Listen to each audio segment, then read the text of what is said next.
శ్రీ ఓం 66 news. వైద్య ఆరోగ్య మరియు కుటుంబ సంక్షేమ శాఖ, ఆంధ్రప్రదేశ్ ఆయుష్మాన్ ఆరోగ్య Mandir, Andhra Pradesh mid level health providers community health officers association వారి ఆధ్వర్యంలో ఎస్పీఎస్ఆర్ నెల్లూరు జిల్లా వారి నిర్వధక సమ్మె. ఆయుష్మాన్ భారత్ నిబంధనల ప్రకారం ఉద్యోగ భద్రత కల్పించాలని, ఎన్హెచ్ఎం ఉద్యోగులతో సమానంగా 23% వేతన జరగాలని, పని ఆధారిత ప్రోత్సాహాలను క్రమబద్ధీకరించాలని, ఈపీఎఫ్ఓ పునరుద్ధరించాలని, క్లినిక్ అద్దె బకాయిలను వెంటనే చెల్లించి క్రమబద్ధీకరించాలని, నిర్దిష్టమైన జాబ్ ఛార్జ్ అందించాలని, ఎఫ్ఆర్ఎస్ఎస్ నుండి సిహెచ్ఆర్ఓలను మినహాయింపునివ్వాలని, AR policy, increment, transfer, ex gratia, పితృత్వ సెలవులు మొదలైనవి అమలు చేయాలని వారు నిరసనగా కోరుకుంటున్నారు. అందరికీ మా నమస్కారాలు. మీకెంతో మేము ధన్యవాదాలు తెలుపుకుంటున్నాము. మా గవర్నమెంట్ కానీ, మా అధికారులు కానీ, కమ్యూనిటీ హెల్త్ ఆఫీసర్లుగా విలేజ్ లెవెల్లో మేము చేసిన వర్క్ని గత 26 రోజులుగా మేము మా సమ్మె ద్వారా మేము తెలియజేస్తున్నాము. మాకు చాలా సమస్యలు ఉన్నాయి, మమ్మల్ని గుర్తించండి, మమ్మల్ని పిలిచి మాట్లాడండి, మా ఈ సమస్యల్ని తీర్చండి అని చెప్పేసి మేము ఎంతగానో అడుగుతున్నప్పటికీ ఎలాంటి స్పందన లేదు. మా గౌరవ హెల్త్ కమిషనర్ గారు మీరు వర్క్ చేయట్లేదు అని అలాగా మా మీద అపోహలతో మాట్లాడుతున్నారు. సార్, మేము మీకు ఈ మీడియా ద్వారా మేము తెలియజేసుకునేది ఏంటంటే, సార్ మేము వర్క్ చేయట్లేదు అని అంటున్నా సార్. ఉదయం 9 నుంచి ఓపీలు చూస్తున్నాం సార్. ఓపీ ప్రతి విలేజ్ లెవెల్లో ప్రతి పేషెంట్కి ఓపీలు చూస్తున్నాం సార్. ప్రతి సమస్యని డయాగ్నోస్ చేసి వాళ్ళకి మెడికేషన్స్ ఇస్తున్నాం సార్. మేము అలాగే ల్యాబ్ టెస్ట్ చేస్తున్నాం సార్ వాళ్ళకి. అలాగే వాళ్ళకి హోమ్ కేసెస్కి వెళ్ళి మేము ఇంటింటికి వెళ్ళి సార్ మేము పారాలసిస్ పేషెంట్ కానీ, తర్వాత ఇంజెక్షన్స్ వేయాల్సిన అవసరమైన బెడ్ రిడెన్ పేషెంట్స్ కానీ అందరికీ మేము ఇళ్ళకి వెళ్ళి ట్రీట్మెంట్ చేస్తున్నాం సార్. మీరు మా విలేజ్కి వచ్చి అడిగి చూడండి సార్ మేము వర్క్ చేస్తున్నామో లేదో అనేది. ఇది చాలా బాధాకరంగా ఉంది సార్. మమ్మల్ని మీరు ఒక గవర్నమెంట్ ఉద్యోగుల్ని వర్క్ చేయట్లేదంటే వర్క్ ఎంత బాధగా అనిపిస్తుంది సార్. వర్క్ చేయకుండా జీతాలు ఎలా ఇస్తారు సార్? మీరు వర్క్ చేయకుండా మమ్మల్ని ఎలా సార్ మీరు రిక్రూట్మెంట్లో ఉంచుకుని ఉన్నారు సార్? మాది ఒక కొత్త ప్రోగ్రాము, విలేజ్ హెల్త్ క్లినిక్ అనేది ఒక కొత్త ప్రోగ్రాము, కొత్త క్యాడర్ సార్. మాకు గుర్తింపు రావడానికి చాలా టైం పడుతుంది. కానీ మా గుర్తింపుని అణిచివేసి మేము వర్క్ చేయట్లనే అనే మాటల్ని ఎక్కువగా స్ప్రెడ్ చేస్తున్నారు సార్. మమ్మల్ని అణిచివేయాలని చూస్తున్నారు సార్. మేము చేసే వర్క్ అంతా కూడా చేయట్లేదు అంటున్నారు సార్. మేము ఒక పిహెచ్సి లెవెల్లో ప్రతి ఒక్కరి మాట వింటాం sir. As a community health ఆఫీసర్గా మేము వాళ్ళతో పని చేపించుకోవాలనే ఉద్దేశంతో మా చిన్న వర్కర్స్ నుంచి పెద్దవాళ్ళ వరకు అందరి మాట మేమే వింటాం సార్. చాలా ఒబీడియంట్గా ఉండి అందరి మాటలు వింటున్నాం సార్, చేస్తున్నాం. ప్రతి ఒక్క వర్క్ పిహెచ్సి లెవెల్లో కానీ డిస్ట్రిక్ట్ లెవెల్లో కానీ చేస్తున్నాం సార్. కానీ మమ్మల్ని వర్క్ చేయట్లేదు అంటున్నారు. దయచేసి మమ్మల్ని గుర్తించాలి. దయచేసి మేము ఒకటే కోరుకుంటున్నాం సార్, మమ్మల్ని పిలిచి మా నాయకుడిని పిలిచి మాట్లాడాలని మేము కోరుకుంటున్నాం సార్. Thank you. అందరికీ నా తరపున నమస్కారాలు. నా పేరు జ్యోతి. ముత్కూరులో బ్రహ్మదేవ్ బిట్టు కింద వర్క్ చేస్తున్నాము. ఈరోజు మేము ఈ మీడియా ద్వారా ఏం తెలియజేయాలనుకుంటున్నామంటే, మేము ఉదయం లేచినప్పటి నుంచి 9 నుంచి 4 గంటల వరకు మా డ్యూటీ టైమింగ్ సార్.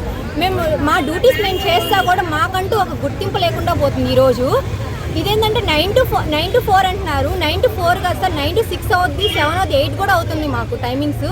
9 to 12 వరకు మా డ్యూటీ టైమింగ్స్ అనేది ఉంటుంది. ఓపీ చూసుకోవాలి. ఓపీలో మేము ప్రతి ఒక్కటి మాకు మేమే డయాగ్నోసిస్ చేసుకుంటున్నాము, మాకు మేమే మెడిసిన్ అనేది డిస్ట్రిబ్యూషన్ చేసుకుంటున్నాము. మాకంటూ ఎవరు లేకుండా మా ఒక్కటే పిహెచ్సిలో ఎంతమంది చేస్తున్నా కానీ ఇంతమందిలో ఒక సిహెచ్ఓ ఉండి చేయాల్సి వస్తుంది. ఇంకొకటి ఏంటంటే మా పనితీరుని గుర్తించట్లేదు.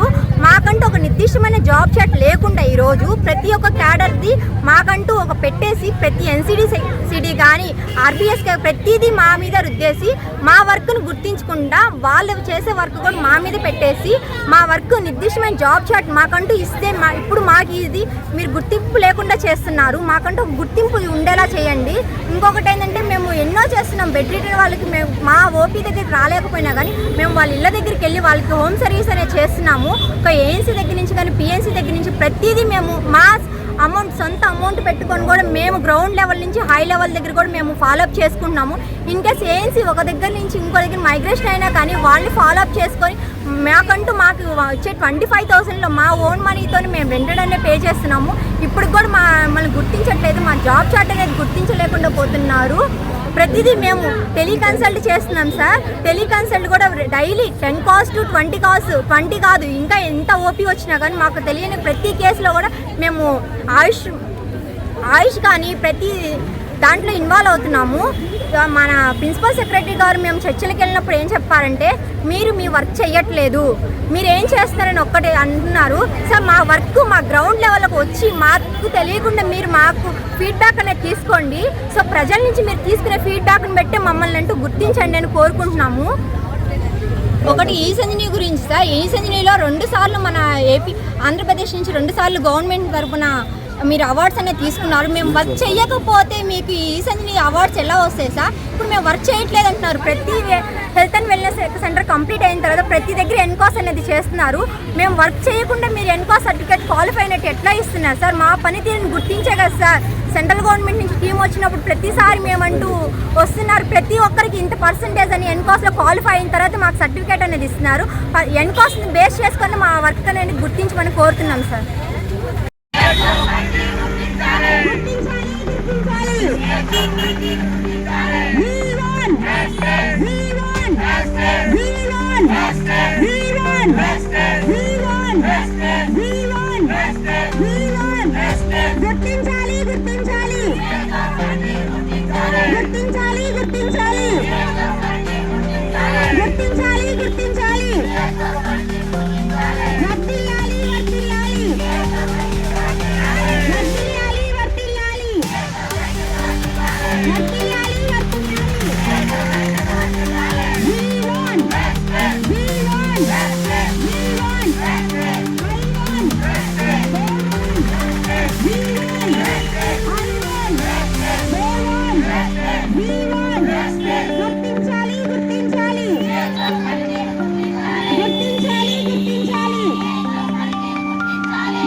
Con